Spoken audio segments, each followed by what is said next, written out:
안녕하세요.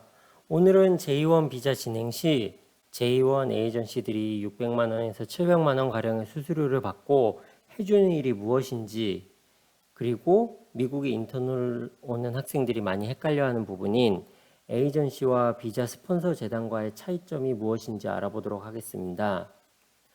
우선 J1 에이전시에서 해주는 일은 크게 5가지로 나뉠 수 있을 것 같습니다. 첫 번째, 지원자에게 한글 이력서를 받아서 영어 이력서로 바꿔서 제작성해주는 일을 주로 해주고요. 그리고 두 번째로 에이전시에서 보유하고 있는 회사 리스트에서 이제 지원자와 적합할 것 같은 회사에게 이력서를 무작위로 돌립니다. 그리고 회사에서 인터뷰를 보겠다고 연락이 오면 인터뷰 날짜, 시간 등을 주선해주는 일을 하고 있고요. 여기서 매칭하는 회사의 90%, 95% 이상은 한국인이 운영한 한인 기업일 확률이 매우 크다는 것은 미리 알고 계셔야 할 것 같습니다. 그리고 인터뷰에서 합격을 하게 되면 DS2019라고 불리는 서류를 스폰서 재단에게 받기 위해 프로세스 진행을 하게 되는데요. 이 프로세스 진행할 때 수수료 납부와 DS7009 서류라는 작성을 대신 하게 됩니다. DS7009 서류는 인턴이 이제 이 회사에 들어가서 일을 하게 될 때 앞으로 1년간 인턴이 어떻게 누구에게 어떤 교육을 받을지에 대한 교육 스케줄을 작성하는 서류입니다. 따라서 이 서류는 회사에서 직접 작성을 해야 되지만 이 회사에 이미 여러 명의 인턴 학생을 보낸 적이 있는 에이전시라면 보통 본인들이 회사를 대신해서 복사 붙여넣기 식으로 서류를 작성해서 이제 회사 담당자에게는 사인만 받아서 J1 비자 스폰서 재단에게 제출을 하게 됩니다. 그리고 DS7009 서류에 문제가 없다면 보통 J1 비자 스폰서 재단에서 DS2019라는 서류를 발행해 주게 됩니다. 발행된 DS2019 서류 원본을 한국에서 받아 한국에 있는 미국 대사관에 이제 J1 비자 인터뷰를 잡게 됩니다. 인터뷰 스케줄이 잡히면 에이전시에서 만들어 놓은 대사관 영사의 예상 질문과 스크립트를 주면서 본인에게 맞게 수정해서 공부를 하라고 이제 하는데요. 그런데 대학교 졸업한 지 1년 미만의 지원자들은 보통 아무 대답을 안 해도 통과될 정도로 매우 확률이 높아요. 그렇기 때문에 스크립트 없이도 인터뷰 보는데 큰 문제가 없습니다.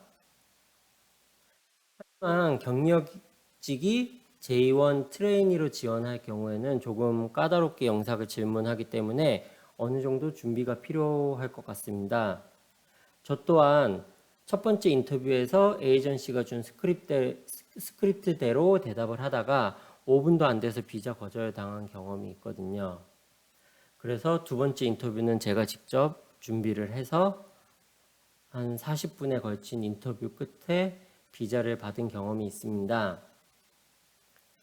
따라서 에이전시에서 준비해 주는 스크립트는 참고만 하시고 본인이 본인에게 맞는 답변을 준비하시는 것을 추천드립니다. 그리고 인터뷰에 합격을 하게 되면 이제 비자를 받고 미국에 있는 회사와 미국 도착 날짜를 조율해 주고 지원자가 미국에 출국하는 것으로 이제 에이전시의 역할은 종료되게 됩니다. 여기까지가 에이전시가 600만 원 정도의 수수료를 받고 대신 해주는 일에 대해서 알아보았고요. 많은 학생들이 헷갈려하는 에이전시와 J1 비자 스폰서 재단에 대해서 설명을 해보도록 하겠습니다. 간략하게 다음과 같은 도식을 그려보았는데요. J1 지원자가 한국에 있는 A라는 에이전시에 J1 비자를 의뢰를 하고요. 그리고 만약 A라는 에이전시가 조금 규모가 있는 에이전시라면 미국에 A-1이라는 A 회사의 지사가 있을 수 있어요. 이럴 경우에 이제 지원자와의 연락은 한국에 있는 A라는 에이전시가 주로 담당을 하게 될 거고요. 그리고 미국 스폰서 재단과 그다음 미국에 있는 회사와의 연락은 주로 미국에 있는 지사 A-1 에이전시에서 주로 담당을 할 확률이 크고요. 만약에 이제 A라는 회사가 좀 규모가 작은 회사일 경우에는 이제 미국에서만 활동을 하는 B라는 에이전시와 서로 파트너로 계약을 해서 A 회사는 J1 지원자와 연락을 하고 B 회사는 스폰서 재단과 미국에 있는 회사와 연락을 하는 일을 각각 나눠서 하는 경우도 있습니다.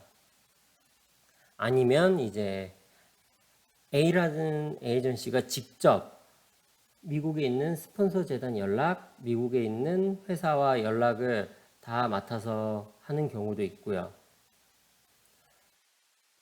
그리고 이제 스폰서 재단이 하는 일은 미국 정부의 허가를 받은 업체로서 미국 정부를 대신해서 J1 비자 프로세스를 담당을 하게 됩니다.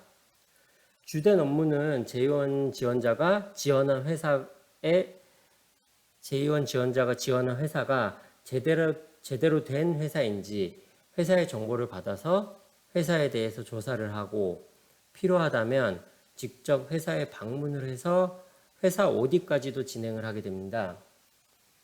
이러한 절차는 이제 지원자가 DS700이 서류에 나온 대로 J1 비자의 목적에 맞는 환경에서 적합한 일을 할 수 있는 회사인지 검토하는 J1 비자 지원자를 보호하는 마지막 보호장치 역할을 하기 위한 것도 있는 것 같습니다. 최종 검사가 끝나게 되면 스폰서 재단이 DS2019라는 서류를 발행해 줌으로써 J1 비자 인터뷰를 볼 준비가 이제 끝나게 되는 것입니다. 결국 에이전시는 지원자를 대신해서 회사를 찾아주고 인터뷰를 보게 해주고 그리고 영어로 해야 되는 서류 업무를 대행해주는 역할을 주로 하는 회사이고요. 스폰서 재단은 J1 인턴 지원자와 회사를 검토해서 J1 비자 인터뷰를 볼 수 있는 자격인 DS2019 서류를 최종적으로 발행해주는 일을 담당하는 회사입니다. 정리를 해보면 에이전시는 없어도 무관한 J1 비자를 받는데 없어도 무관한 선택사항인 회사이고요. 스폰서 재단은 꼭 있어야 하는 필수 단계인 것입니다. 따라서 지원자가 에이전시가 하는 일을 직접 할 수만 있다면 에이전시를 끼지 않고 에이전시 수수료를 조금이라도 아끼면서 J1 비자를 충분히 혼자서도 받을 수 있습니다. 따라서 혼자서 이런 일을 하실 수 있는 분들은 혼자서 진행해 보시는 것도 제가 추천을 드리고 있습니다. J1 비자 에이전시와 스폰서 재단이 하는 일에 대해서 알아보았고요. 그럼 다음 영상으로 찾아뵙겠습니다. 감사합니다.